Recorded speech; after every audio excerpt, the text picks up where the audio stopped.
Magandang umaga po sa inyo Kuya Bari at sa lahat ng bumubuo ng inyong channel. Isa po ako sa inyong silent listener. Hindi man ako nagko-comment ay lagi po akong nakaantabay sa inyong mga inilalapag na kwento. Nais ko rin pong magbahagi ng aking storya. Hindi naman po ito nakakatakot. Katulad ng iba, masyado na rin po itong common kung tutuusin, pero nais ko pa rin itong ibahagi sa inyo. Kuya Bari, tawagin niyo na lang po ako sa pangalang Tongtong. Ako po ay tubong Negros. Nangyari po ito taong 1989, kung saan ang bayan namin ay malayo sa sibilisasyon. Makikita na gasera lamang ang tanging nagsisilbing liwanag sa madilim na gabi ng bawat tahanan. Simple lamang ang buhay sa taong 80s at 90s. At sa panahong ito, makikita mo naman kung gaano kagalang ang mga kabataan. At sa baryo naming iyon, dahil sa maliit lamang ang populasyon, ay halos magkakilala ang mga tao doon. Kaya naman nalalaman agad namin kung sino ang bagong salta sa lugar. Isang araw, sa katanghalian tapat ay may isang matandang lalaki na napadpad sa aming baryo. Puti ang kanyang buhok at napakadungis ng kanyang damit na akala mo ay bestida. May daladala siyang baston at halos di na makalakad dahil sa kanyang katandaan. At dahil likas sa aming baryo ang pagiging matulungin, tinanong namin kung saan siya tutungo. Ngunit walang tugon kaming nakuha buhat sa kanya. Diretso lang ang lakad niya at hindi namin alam kung saan siya papunta. Dahil makukulit kami noong panahon ay sinundan namin ang matandang ito. Hanggang makarating kami sa isang masukal na kakahuyan. Isang kubo ang namataan namin. Nag-iisa lamang ito na nakatayo doon at napapalibutan ng kung ano-anong mga halaman. Mahahaba ang damong nakapalibot sa kubong iyon, Kuya Bari, at ang gaserang nagsisilbing ilaw ay napakalamya pa. Napahinto kami nang huminto ang matanda. Nanatili lang itong nakatayo kaya walang pagdadalawang isip kaming nagkubli sa isang punong mangga. Nararamdaman kong nakatingin sa gawin namin ang matanda kaya lalong lumakas ang tibok ng aking dibdib.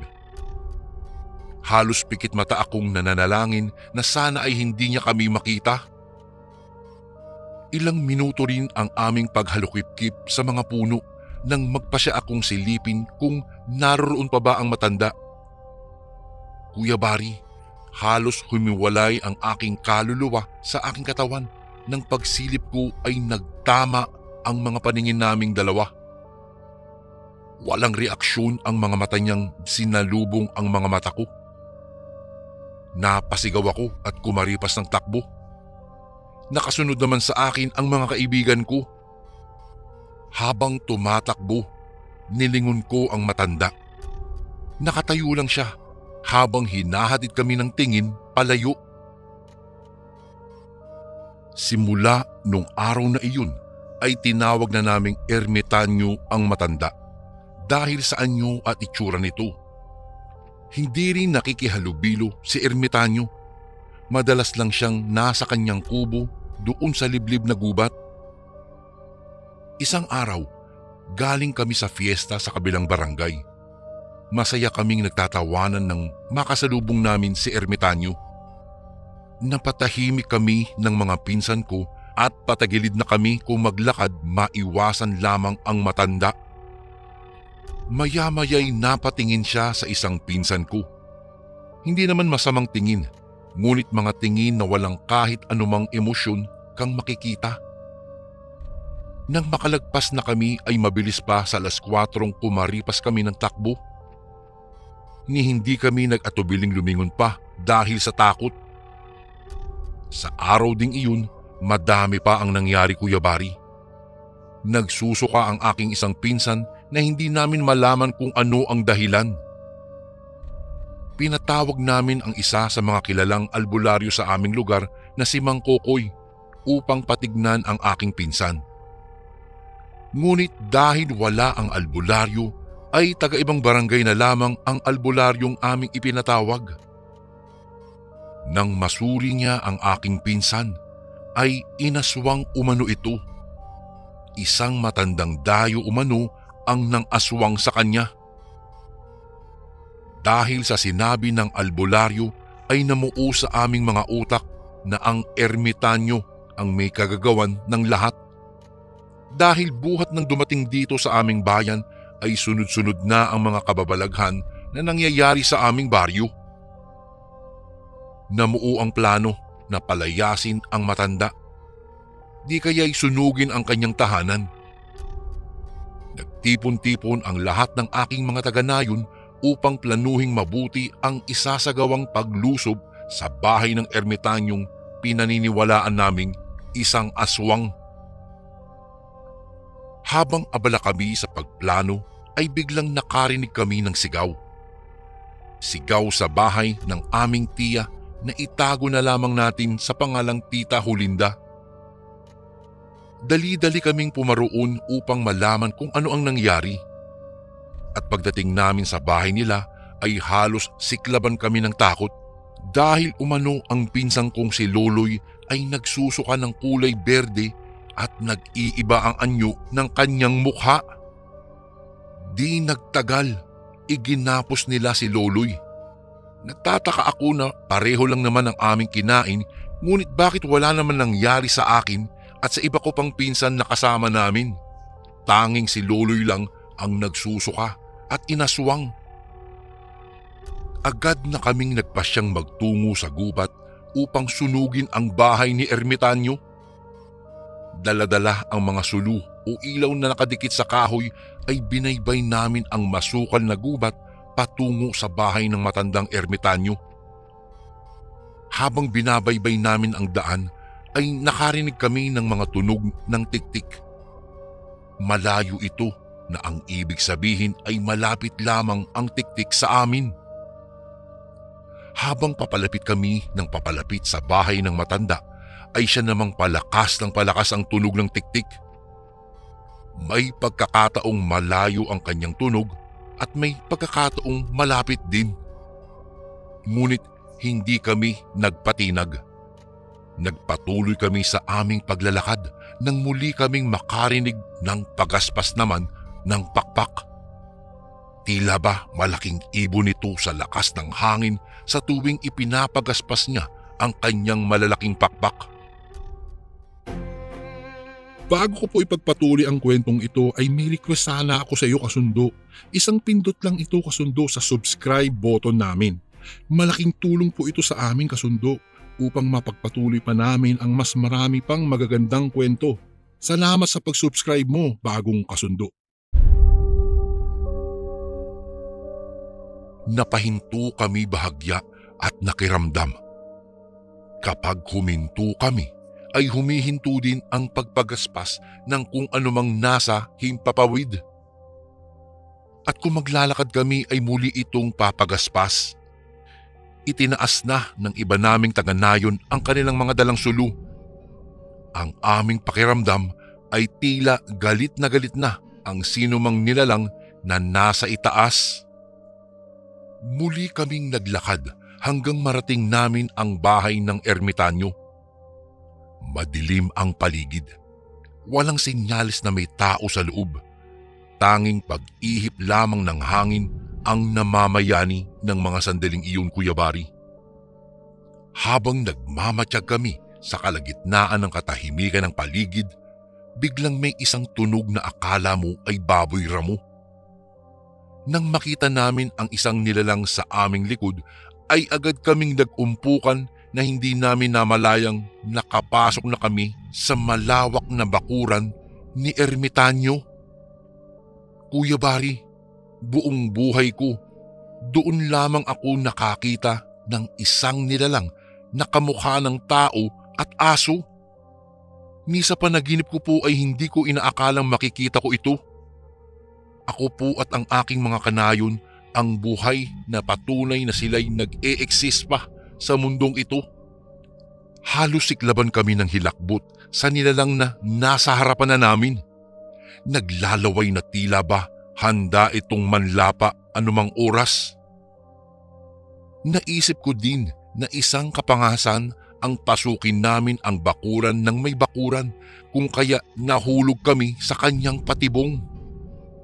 Maya-maya'y sumigaw ang isa naming kanayon na umalis na kami sa bahay ng ermitanyo. Nang aktong susugod ang nilalang ay bigla itong humiyaw habang nilipad sa hangin papalayo. Nagtaka kami sa nangyari at akmang tatakbo na kami nang may pumigil sa amin mula sa likod. Nakita namin si ermitanyo na nakatayo. Ang wika niya'y ligtas kami sa loob ng bakuran. Saka namin napagtanto na ang mga halaman niya'y may mga tinik ng suha at may mga tila badyang na napakalaki. Ayon sa kanya ay tahimik siyang natutulog nang makarinig ng ingay. Tinanong niya kami kung ano ang sadya namin at bakit kami pumarito sa kanyang bahay. Sinabi ko ang dahilan at bahagya siyang natawa. Ayon sa kanya, hindi siya ang may gawa sa nangyari sa aking pinsan. Ang may gawa nun ay ang mga aswang na nasa harapan namin. Siya din umano ang gumamot sa pinsan namin. Nilaso nila ang pinsan ko saka niyanggaw. Yung pala, may isang dalaga umano sa bayan ng aming pinagfiestahan ang nagkagusto sa aking pinsan. Hindi naman po sa pagbubuhat ng sarili kong bangko, Kuya Bari. Masasabi ko na kung maganda akong lalaki ay mas magandang lalaki ang aking pinsan dahil siya po ay mistisuhin. Kaya naman niyanggaw ang aking pinsan ay para sana maging kauri nila. Hindi naman daw ito mabagsik na aswang. Pangkaraniwan lamang itong uri ng ganong nilalang. Lumabas siya sa bakuran at tila iniangat ang aswang sa ere. At sabi niya na kung hindi aalisin sa katawan ng aking pinsan ang alaga nila'y hindi na ito sisikatan pa ng araw. Nangako naman ang aswang na tatanggalin niya at ito'y tumakbo papalayo. Ani ng ermitanyo ay magaling na ang pinsan ko. Kumuha siya ng dahon ng pandan sa kanyang bakuran at iniabot ito sa akin. Ang sabi niya'y ihalo ko daw sa lugaw at ipakain sa aking pinsan. Babalik agad ang gana niya dahil sa amoy nito. Hindi na kami nagsayang pa ng panahon.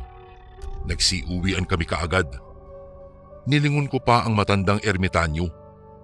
Nanatili itong nakatayo at walang reaksyong nakatingin sa amin.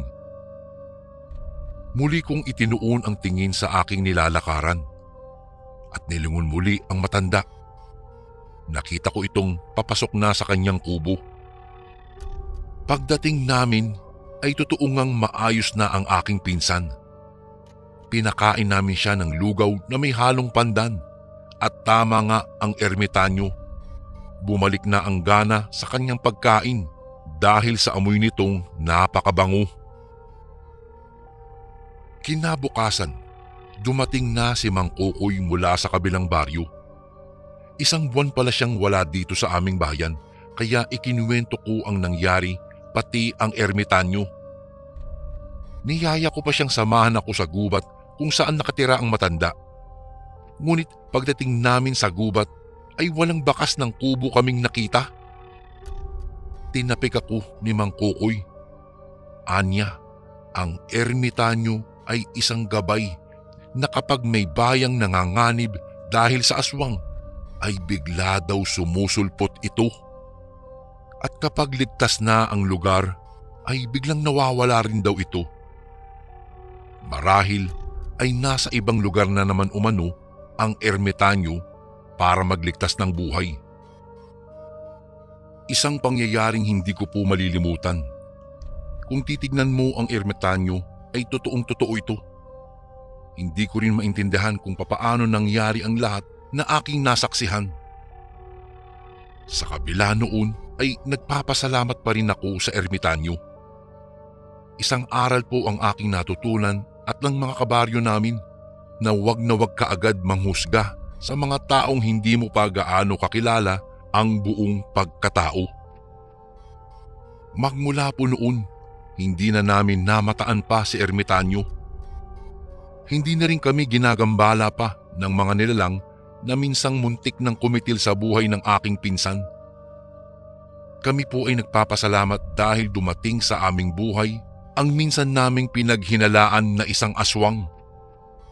Isang ermitanyo na busilak ang kalooban at handang tumulong sa bayan.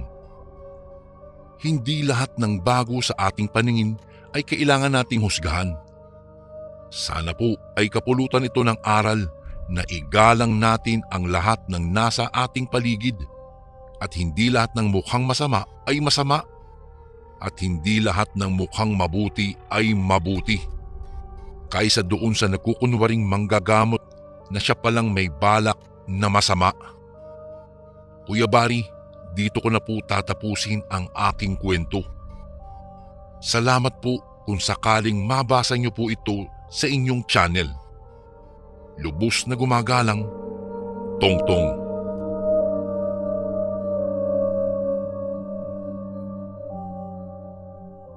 Isang magandang araw po sa inyo, Kuya Barry, at sa lahat ng inyong tagapakinig. May nais lang po akong ibahaging kwento. Ito'y tungkol sa aking lolo na isang manlalason. Ang istoryang ito ay sinalin-salin na sa bawat henerasyon ng aming pamilya at natigil lamang ito sa pagsalin ang kwento sa panahon ng mga makabagong henerasyon o mas kilala ngayon sa tawag na Generation Z. Ako nga po pala si Ella. Itago niyo na lamang po ako sa pangalang iyan para na rin sa aming kapakanan at ng aking angkan. Lahat po ng aking mababanggit na lugar, tao ay itatago ko sa tunay na pagkakakilanlan.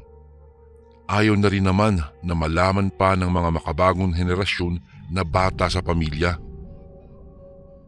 Taong 1948, kung saan ang aming lolo na pinagmulan ng aming angkan ay kilala sa aming bayan sa parting Visayas bilang isang manggagamot at manlalason.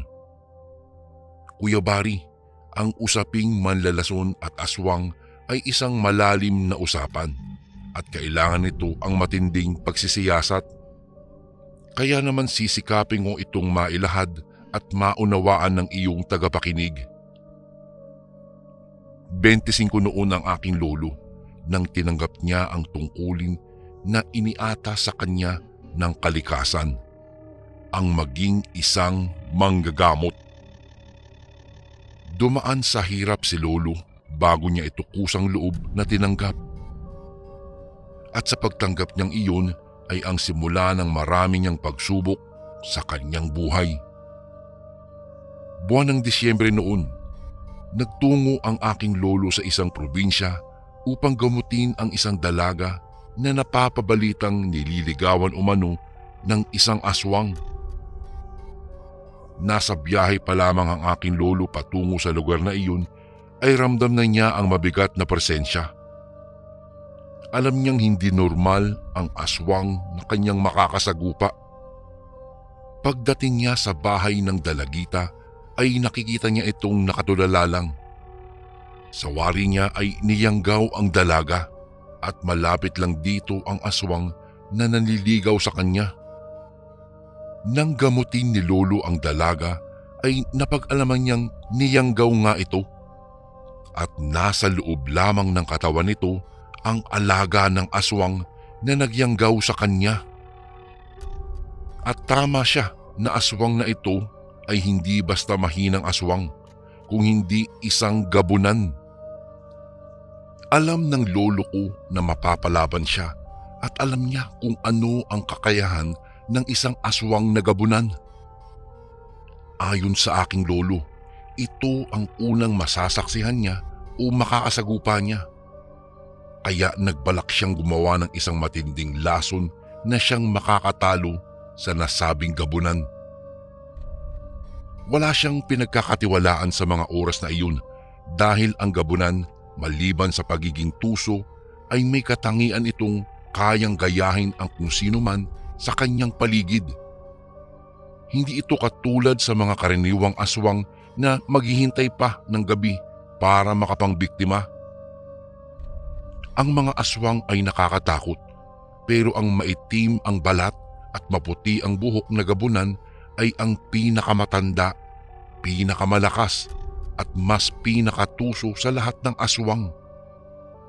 Hindi na nila hinihintay na magdilim para makapangbiktima pa dahil malakas sila kahit sa umaga. Kahit wala silang pakpak ay nakakalipad sila at sila ang pinakamabilis kumilos.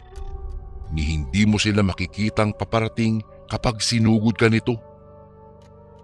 Ang ilan ay sadista. Hindi nila agad pinapatay ang kanilang mga biktima. Pinipiling kidnapin sila at panatilihing bilanggo habang nag-iiwan ng kopya sa pamamagitan ng katawan ng saging.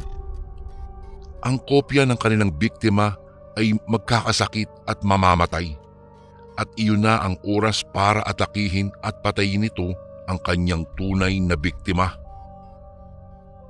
Sa loob ng tahanan na inupahan ng aking lolo ay nagsagawa siya ng isang orasyon na siya lamang nakakaunawa at nakakapagsalita. Habang nagdadasal ay nararamdaman niya na may umaaligid sa paligid niya, kaya kinuha niya ang buntot pagi na may nakapulupot na tinik ng suha.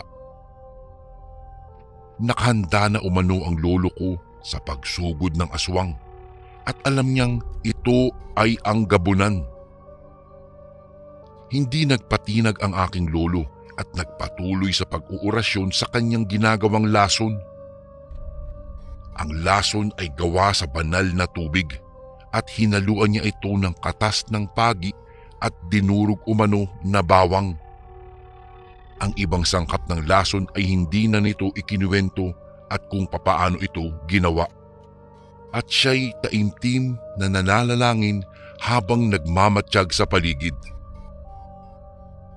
Noong maisagawa na ang lason ay sinawsaw ni lolo ang kanyang latigo, saka isinalin sa isang garapon na maliit at ikinuwintas. Saka siya muling nanalangin at inantay ang pagsugod ni Numan. Narinig niya ang malakas na hiyawan, kaya dali-daling lumayo ang aking lolo. Kasabay ng kanyang pagbukas ng pinto ay ang pag-ihip ng malakas at malamig na hangin. Hindi na umano siya nagulat sa dami ng mga aswang na gabunan. Kitang-kita niya ang itsura ng mga ito na nasisinaga ng liwanag ng buwan. Nanalangin ang aking lolo sa kanyang mga gabay, ang mga puting engkanto.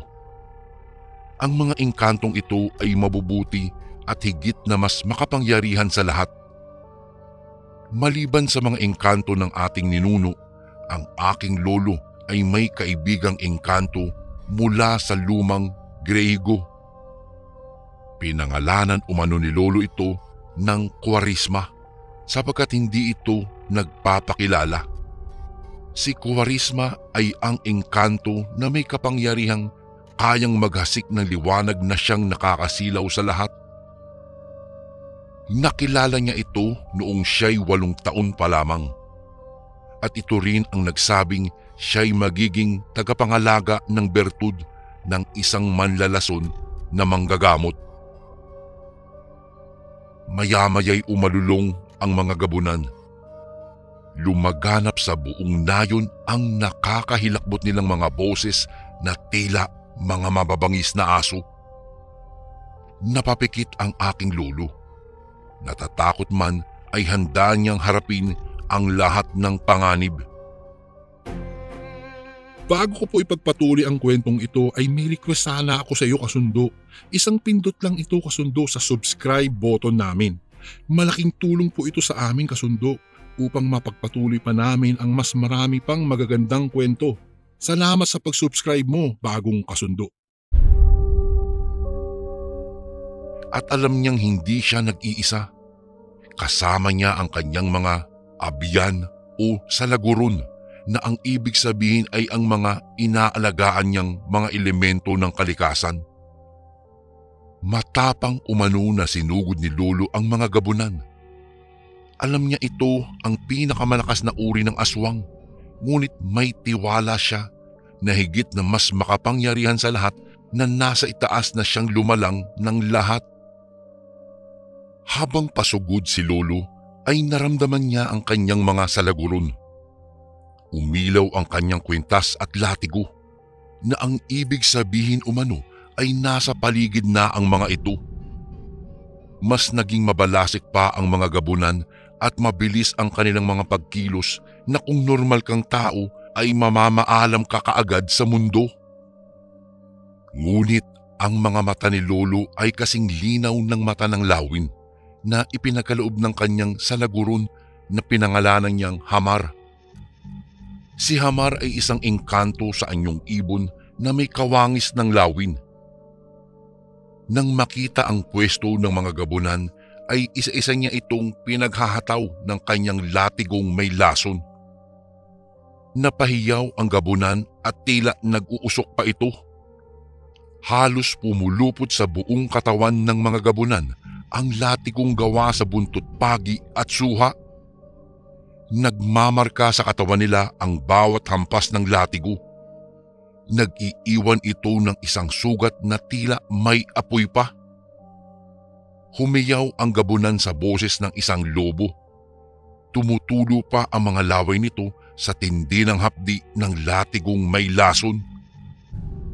May pagkakataong nakagat ng gabunan ang Lolo, ngunit kapalit noon ay ang kamatayan nila gawa ng lason na nasa katawan niya. Ang katawan ni Lolo ay puno na ng kalmot, dahilan para mas lalong maging agresibo ang mga gabunan.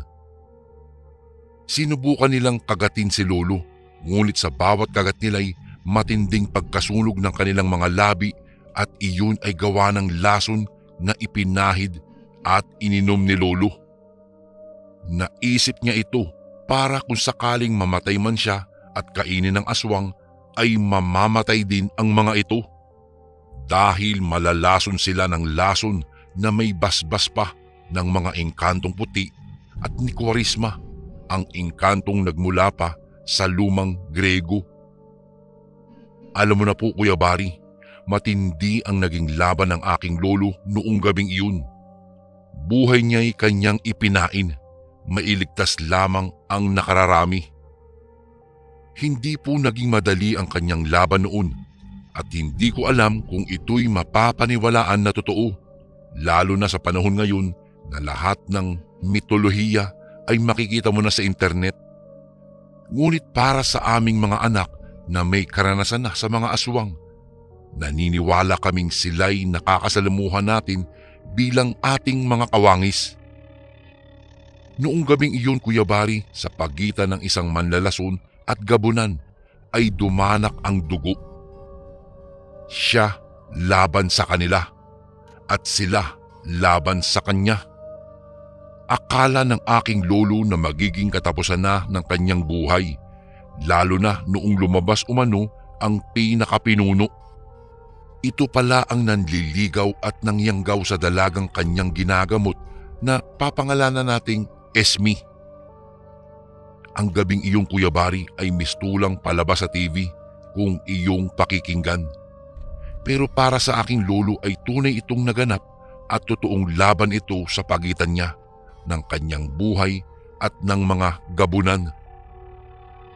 Mabilis umano siyang sinugod ng pinuno at dahil nanghihina na siya sa mga natamong kagat at kalmot ay hindi niya napansin ang pagdating nito. Agad siyang ibinitin sa ere at sinakal dahilan para mangisay siya.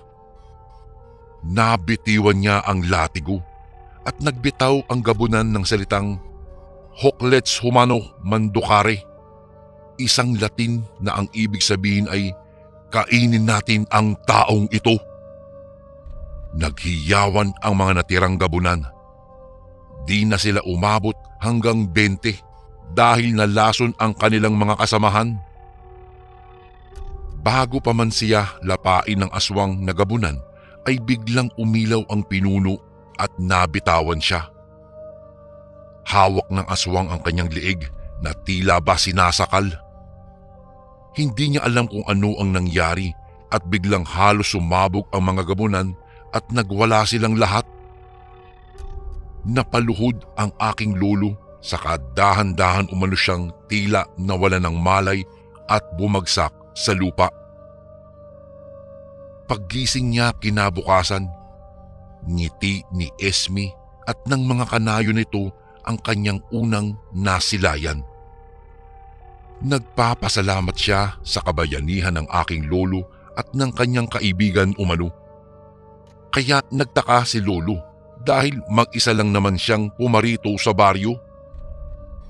Ayon sa mga taga roon sa nayo na iyon, isang babaeng napakaganda umano ang nagpakilalang kaibigan niya. Pinainom niya si Esme ng isang gamot umano para mamatay ang sisiw na itinanim ng gabunan sa tiyan ng dalaga.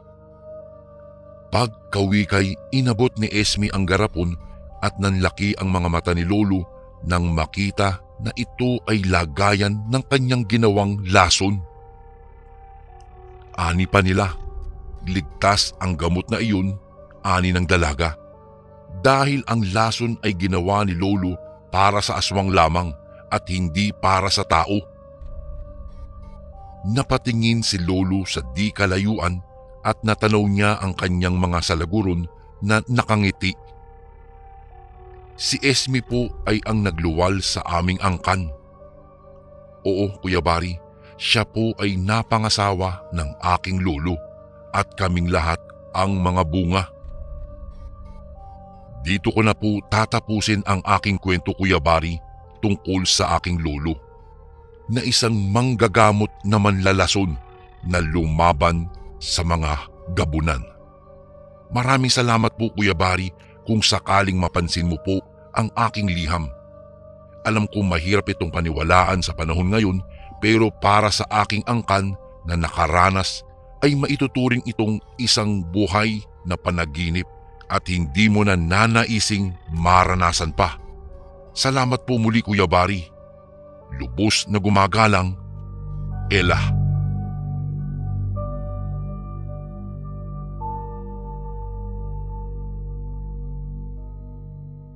Isang magandang araw po sa inyong lahat. Kamusta na po kayo, Kuya Bari? Sana po ay magustuhan ninyo ang ibabahagi kong kwento. Bago po ang lahat, magpapakilala po muna ako. Ariel po ang pangalan ko. Nagtatrabaho bilang isang security guard na panggabi ang shift. Halos maglilimang taon na rin po ako sa trabahong ito at dahil panggabi nga, hindi po ako matatakutin. Hindi rin ako naniniwala sa mga multo o aswang na yan. Modernong panahon na. Wala nang puwang ang mga ganyang katang-isip sa bagay sa kasalukuyan. Kaso po nagkamali ako at saka lang ako naniwala ng mismong naranasan ko ang totoong kababalaghan. Lisa po ang pangalan ng asawa ko. 10 taon na rin kaming kasal. Masaya po kami, walang gaanong problema. Parehas kami na may trabaho kaya natutustusan namin ang mga pangangailangan ng isa't isa. Isa lang ang anak namin. Ang pangalan po niya ay Ken. 9 na taong gulang na siya at nag-aaral ng elementarya. Matagal na naming plinano na bumisita sa Capiz. Doon kasi nakatira ang ate ni Liza matapos makapangasawa ng taga roon.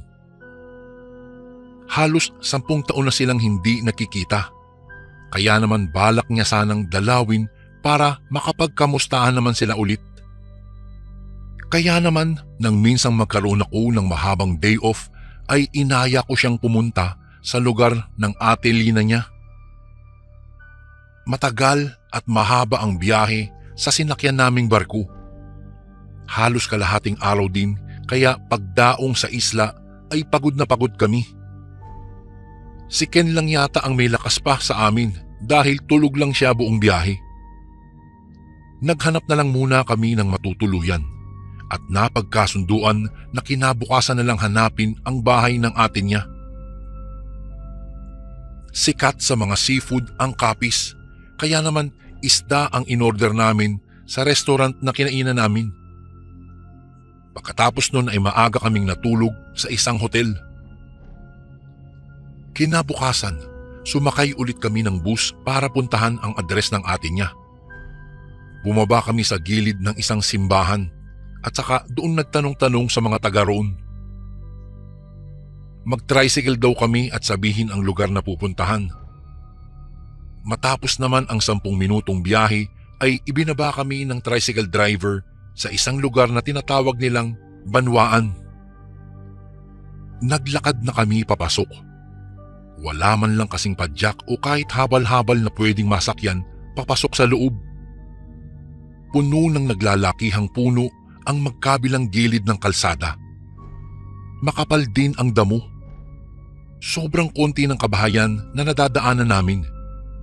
Kung meron man ay malayo ito sa kalsada. Gawa sa nipa at kawayan pero walang tao.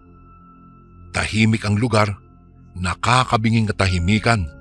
Talagang tanging mga insekto at mahihinang ihip ng hangin ang iyong maririnig. Sigurado ka bang tama ang address ng nakuha mo? Tanong ko kay Lisa.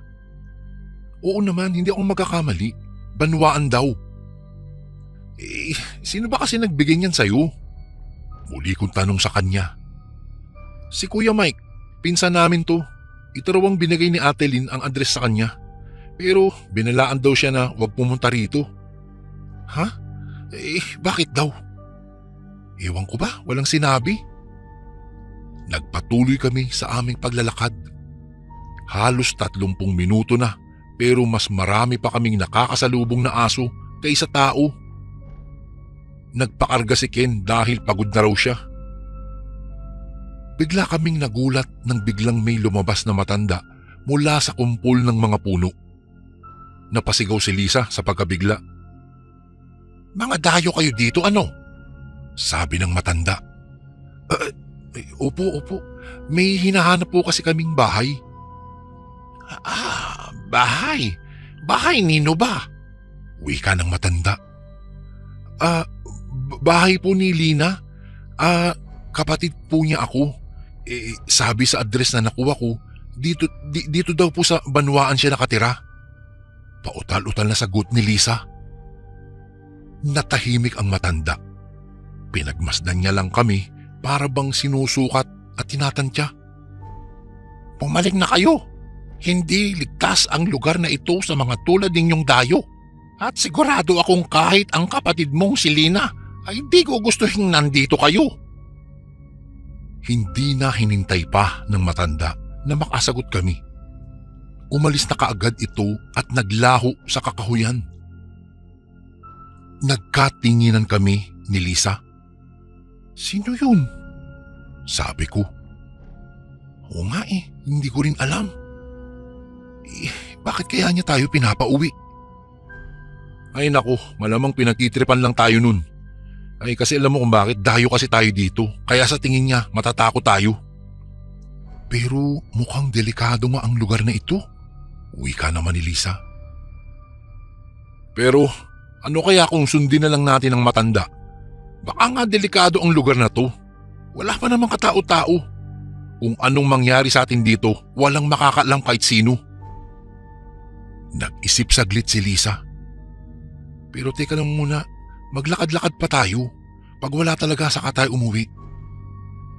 Sumang-ayon naman ako sa suwestyon niya. Naglakad-lakad pa kami, pero wala talagang iba pang bahay o tao kaming nakakasalubong. Kahit nga sasakyan parang hindi pa naiimbento sa lugar na ito. Sikat na ang araw, pero dahil sa matataas na mga puno ay mapresko at makulimlim pa rin ang paligid. Nagpahinga muna kami sa ilalim ng isa sa pinakamataas na puno doon. Lisa, ano kaya kung umuwi na tayo? Sabi ko kay Lisa habang umiinom ng tubig. Sige na nga, umuwi na tayo. Sa susunod magpasama na lang tayo kay Insan. Nakatulog na si Ken.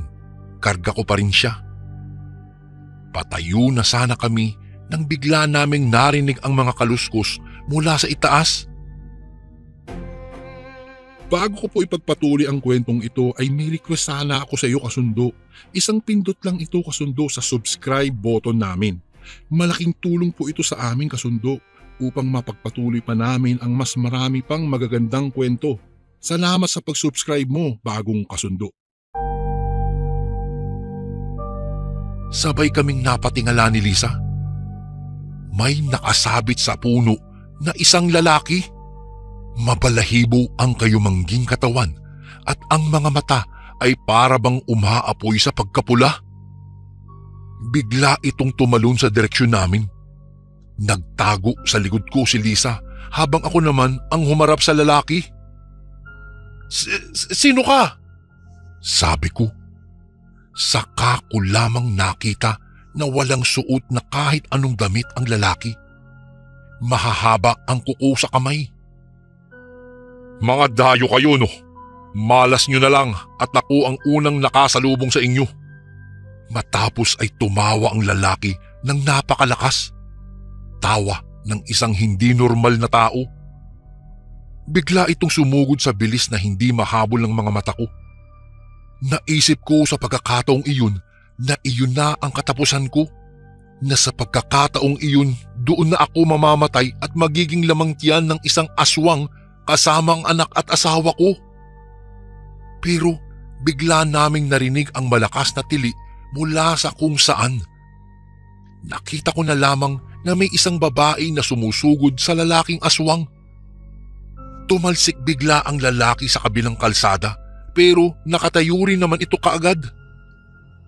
Huwag mo silang sasaktan, sigaw ng babae sa lalaki. Hindi tulad ng lalaki, may suot ang babaeng aswang pero parang pugad ng ibon ang buhok nito sa kapal at gulo. Namputya naman, huwag kang madamot Lina. Minsan na nga lang may mapapadpad dito na dayo, susuluhin mo pa. Sagot naman ng lalaki. Ha!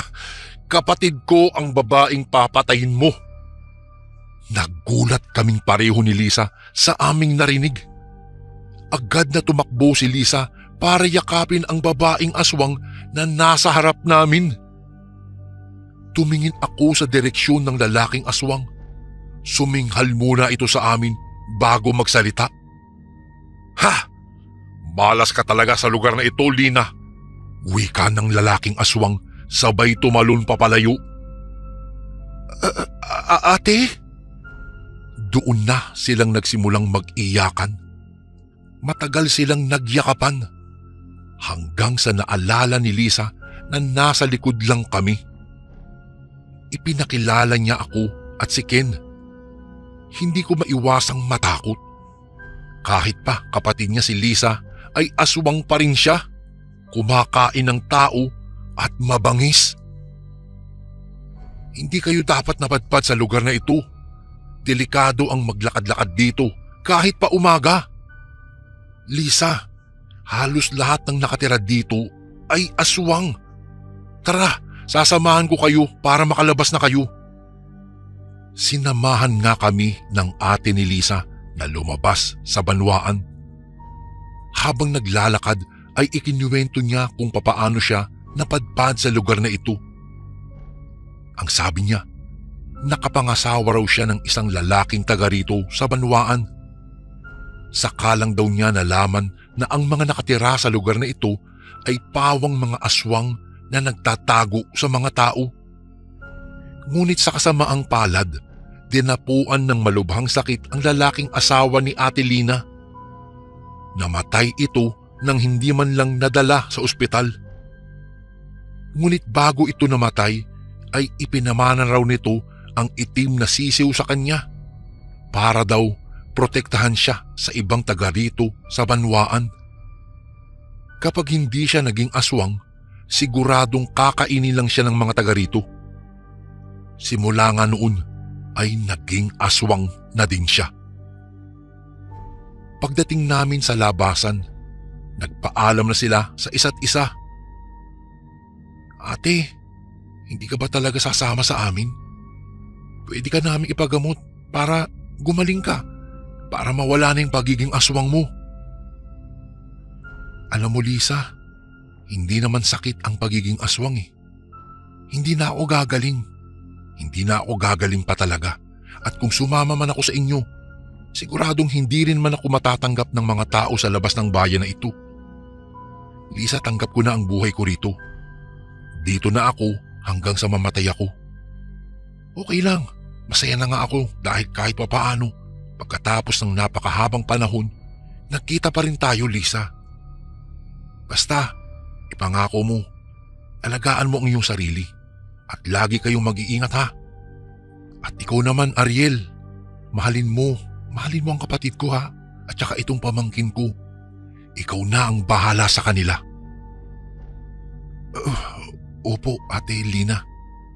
Tugon ko na lang sa kanya kahit hindi maikubli ang takot na nararamdaman ko ng mga sandaling iyon. Niyakap niya ako. Nagyakapan din sila ni Lisa. Matagal. Tapos ay nagpaalam na si Ate Lina sa amin. Kumaway kami nang bigla siyang tumalon pa itaas ng puno. Umiiyak pa rin si Lisa pero nakangiti na. Binigyan niya ako ng anting-anting. Sabi ni Lisa sa akin. Binuksan niya ang palad at naroon nga ang isang maliit na kwintas na may ngipin ng isang baboy damo. Anting-anting? Para saan daw ito? Tanong ko kay Lisa. Kaligtasan daw sa lahat ng masasamang elemento. Pagkatapos noon, Kuya Bari, umuwi na kami. Malungkot man dahil hindi man lang namin nakasama ng matagal si Ate Lina. Pasalamat pa rin kami dahil nakaligtas kami sa atake ng isang lalaking aswang. Sabi rin naman ni Lisa, kontento na rin naman daw siya na nakita niya ang kanyang Ate Lina. Simula po noong nangyari iyon, hindi na kami nagbalak pang dumalaw muli sa Capiz, sa lugar ng banwaan kung saan nakatira ang ate ni Lisa. Sapat na sa aming malaman na ligtas siya sa lugar na iyon na pinamumugaran ng mga aswang. Hanggang dito na lang po ang aking kwento, Kuya Bari, at sana po'y ma-share niyo po ito sa inyong mga tagapakinig. God bless po at mabuhay po tayong lahat. Lubos na gumagalang, Ariel.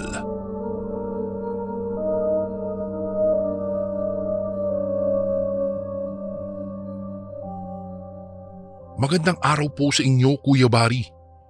Itago niyo na lang po ako sa pangalang Meryl. Nais ko lang pong ibahagi sa inyo ang naging karanasan namin ng kaibigan kong si Jenna noong minsang kaming nagkaroon ng pagkakataon para sa isang camping. Dahil may mga bagong bukas na campsite noon sa aming probinsya ay hindi namin pinalampas ni Jenna ang pagkakataong mag-camping. Minsan lang kaming magkasama ng matalik kong kaibigan kaya napagkasunduan naming kapag may araw na pareho kaming walang trabaho ay tutungo kami sa nasabing campsite. May trabaho ka ba bukas? Tanong sa akin ni Jana nang magkausap kami sa telepono. Bukas? Wala akong trabaho bukas. Nakalive ako ng 1 linggo. Tugon ko naman sa kanya. Narinig ko pa siyang napatawa sa kabilang linya kaya napatanong ako kung ano ang nangyari sa kanya. Hindi, wala. Wala akong trabaho bukas hanggang sa susunod na araw. O ano, camping tayo? Tanong niya sa akin kaya napa-oo na lang ako. Dahil sa naging usapan naming iyon, napagpasyahan naming kinabukasan din ay pumunta sa campsite na iyon upang mag-camping nga. Hindi nga ako nakatulog ng gabing iyon dahil sa pananabik. Nang mag-umaga na nga noon, maaga pa lang ay gising na ako. Inayos ko ang mga gamit na dadalhin ko sa lakad namin ni Jana. Mga bandang 3:00 ng hapon noon, sinundo na ako ni Jana sa aming bahay. Nagpaalam naman ako sa aking ina at umalis kaagad kami ng aking kaibigan. Dala nito ang kanyang motorsiklo, kaya kahit papaano ay hindi kami mahihirapan sa aming magiging biyahe. Sa tansya ko po, Kuya Bari, umabot ng 2 oras ang biyahe namin ni Jana bago namin narating ang nasabing campsite. Kaagad kaming nagtungo upang magbayad para sa isang gabing pananatili namin doon at nang naging maayos na ay kaagad kaming naghanap ng aming mapupwestuhan. Ayun, dito na lang tayo, sabi pa ni Jana nang makakita ito ng pwesto. Sumunod na lang ako sa kanya at inilagay na namin ang aming mga gamit na dala-dala sa pwesto na napili namin. Ay, teka, siya nga pala, papunta rin dito yung 2 kong katrabaho ha. Wika pa nito sa akin. Napatango na lang ako sa kanya bilang tugon. Sinabi naman niyang isang babae at isang lalaki ang trabaho niyang makakasama namin sa camping na iyon. Dahil wala namang kaming gagawin noon, napagpasyahan naming libutin muna ang lugar. Wow, ang ganda dito. Tsaka ang tahimik ng paligid. Tsaka ang lamig, no? Tingnan mo, ang daming tent din dito. Wika ni Jana. Sumang-ayon naman ako sa kanya. Nagpatuloy lang kami sa aming pamamasyal. At mga bandang mag-aalas-6 na kami noon nang makabalik kami sa aming tent. Sakto naman noong pagbalik namin, nakita namin ang mga katrabaho niya. Kumuha ang mga ito ng magkaibang tent ngunit katabi lang din ng tent namin. O tara na, hapunan na tayo, sabi ng lalaking katrabaho ni Jana na si Jules. Dahil doon, kumain na lang kami ng aming hapunan. Pagkatapos kumain, nagkwentuhan hanggang sa hindi namin namalaya na ang oras. Aba, mag-aalas-10 na pala ng gabi. O guys, maya-maya matutulog na ako ha, para bukas may lakas ako para sa ating paglilibot dito, sabi ko sa aking mga kasamahan. Sumang-ayon naman sila at makalipas nga ang mahigit 10 minuto pang kwentuhan ay nagpasya na rin silang magpahinga. Pumasok na kami noon ni Jana sa aming tent at maging ang mga kasamahan din namin. Marahil dahil sa pagod noon ay nakatulog kaagad ako. Noong nasa kalagitnaan ako ng aking pagtulog nang magising ako, naramdaman ko ang aking kumot na tila may yumuyugyug. Wala na akong nagawa pa kung hindi ang imulat ang aking mga mata. Meryl, gising, dinig ko pang sabi ni Jana. Nang tuluyan kong maimulat ang aking mga mata, nakita ko si Jana na nakaupo sa aking tabi. Tila takot na takot ang mukha nito kaya dali-dali akong napabangon. Oh, anong problema? Tanong ko pa sa kanya. Hindi muna siya sumagot bagkus ay nakita kong tila nagmamatiyag siya sa aming paligid. Magsasalita pa sana ako upang ulitin ang aking tanong sa kanya, ngunit hindi ko na nagawa pa dahil pinigilan niya ako. Shh! Huwag ka maingay! Pabulong na sabi pa niya sa akin. Nakaramdam naman ako ng takot dahil ramdam ko rin iyon sa boses ni Jana. Kahit naguguluhan ay sinunod ko na lamang siya na huwag gumawa ng ingay. Nang mga oras na iyon, Kuya Bari, nanaig ang katahimikan sa pagitan namin ni Jana. Nang walang ano-ano, tila may biglang dumaan sa labas ng aming tent. Dahil doon, nakaramdam kami ng kaba ni Jana. Napahawak ako sa kanyang mga kamay at maging siya ay ganoon din. Alam mo, kanina pa kasi pabalik-balik yan dyan sa labas ng tent natin. Bulong ni Jana sa akin. Pagkarinig ko ng mga katagang iyon, dumoble ang kabang aking nararamdaman. Makalipas lang ang ilang sandali, muli na namang dumaan ang kung sino mang taong nasa labas ng aming tent. Napaisip ako ng mga oras na iyon. Baka ibang tao lang yan na naririto at nagka-camping din. Huwag kang mag-alala at huwag mo na lang pansinin ang mga iyan. Sabi ko na lang sa aking kaibigan. Tumango naman ito sa akin kaya kahit papaano ay nawala ang aking kabang nararamdaman. Napagpasyahan naming mahiga na lang upang matulog na sana. Nang ipipikit ko na sana ang aking mga mata, ay naramdaman kong humigpit ang pagkakahawak ni Jana sa aking kamay. Sa kadahilanang iyon, napatingin ako sa kanya. May itinuro siya, kaya sinundan ko iyon ng tingin. Halos manigas ako nang makitang may taong nasa tapat ng aming tent. Hindi iyon gumagalaw at tila nakamasid lang sa amin.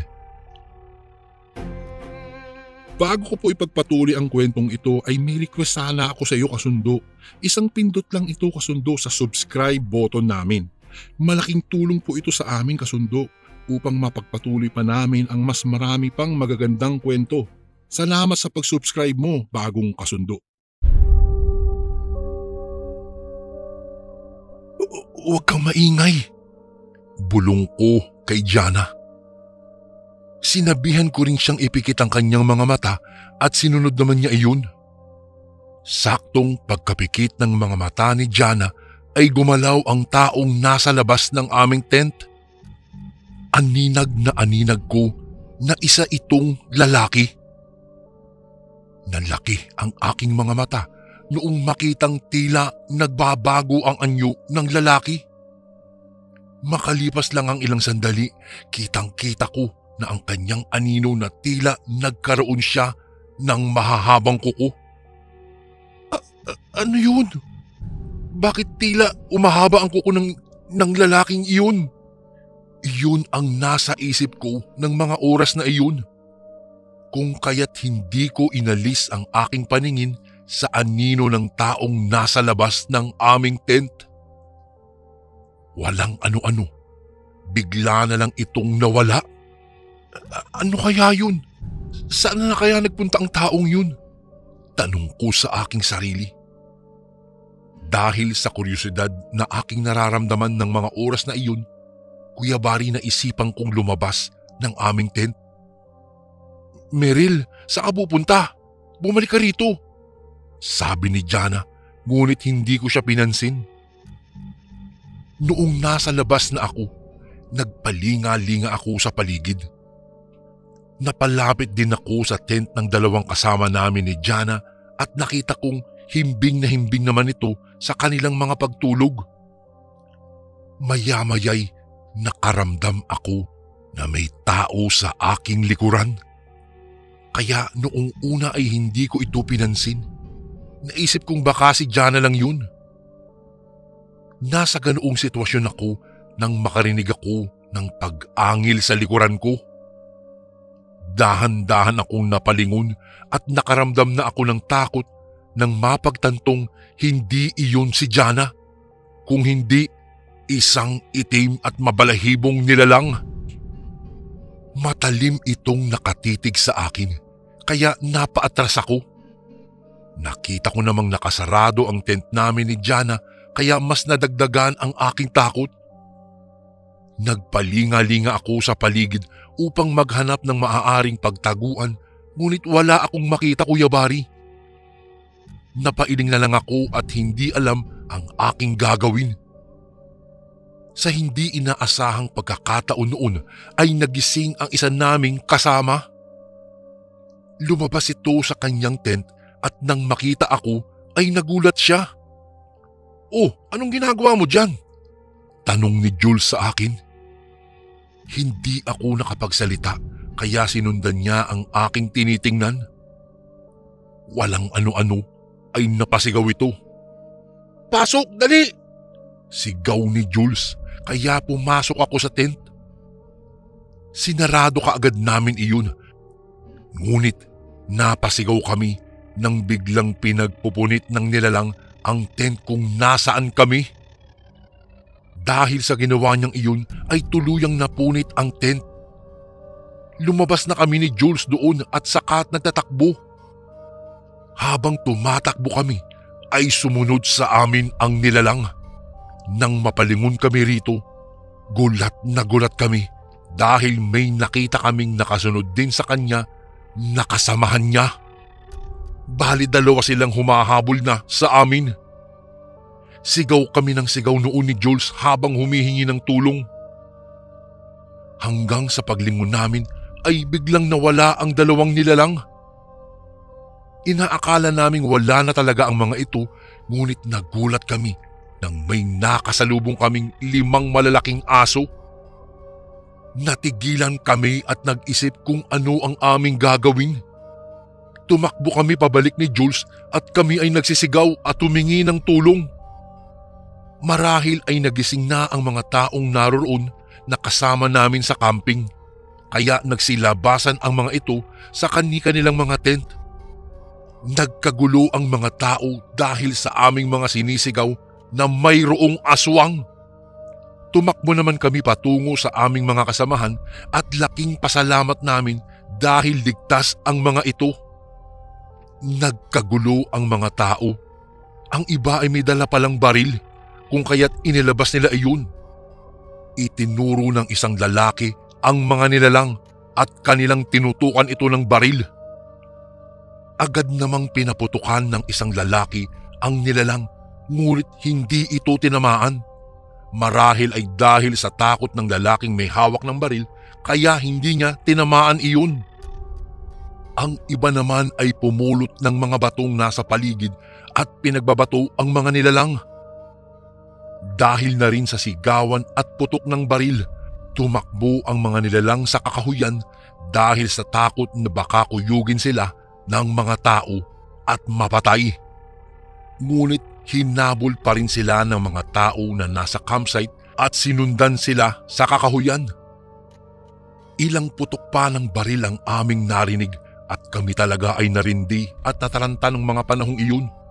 Maya-maya'y may narinig kaming mga grupo ng kalalakihan na mga gwardya pala at sinundan nila ang mga taong humahabol sa mga aswang. Napag-alaman namin na ang nagpaputok pala ng baril ay mga pulis na bisita. Ngunit sa kasamaang palad, dahil sa kasukalan ng kagubatan ay hindi nila natanto ang mga nilalang na iyon, kung kaya't nagpasya silang bumalik na lang sa campsite. Dahil sa kaguluhang iyon, Kuya Bari, kahit hating gabi na noon, nagpasya kaming umalis na roon sa takot na baka hanggang mag-umaga ay balikan kami ng mga aswang na iyon. Maging ang ibang mga tao roon ay nagsialisan na rin. Hindi talaga kami makapaniwala na dahil sa kagustuhan naming mag-camping at mag-aliw sa lugar na iyon ay muntikan na kaming mapahamak. Laking pasasalamat na lang namin dahil may sumaklolo sa amin ng mga sandaling iyon. Nakauwi naman kami ng ligtas. Sinabi ko sa aking sarili na hinding-hindi na ako muling pupunta pa sa mga campsite dahil sa naging karanasan na iyon. Kalaunan noon, isang balita ang aming nalaman tungkol sa campsite na napuntahan namin. Aswang pala ang may-ari ng lugar na iyon at ginawa niya ang campsite na iyon upang kapag may taong pumunta at magrenta ay magiging pagkain nila. Mabuti na lang at hindi kami naging isa sa mga hapunan nila dahil nakaalis kaming ligtas doon sa campsite ng mga aswang. Hanggang dito na lang po ang aking kwento at maraming salamat po in advance kung sakaling mabasa niyo po ito sa inyong channel, Kuya Bari. More power po at God bless po sa ating kasundo at sa lahat ng mga nakikinig ngayon. Lubos na gumagalang, Meryl. And again, maraming salamat po mga kasundo. Don't forget to subscribe And i-click nyo lang po yung bell na button para updated po kayo sa mga upcoming videos namin na paparating. Maraming salamat po ulit. God bless and ingat po lagi dyan. Ito po si Kuya Bari at ako ang Sundo.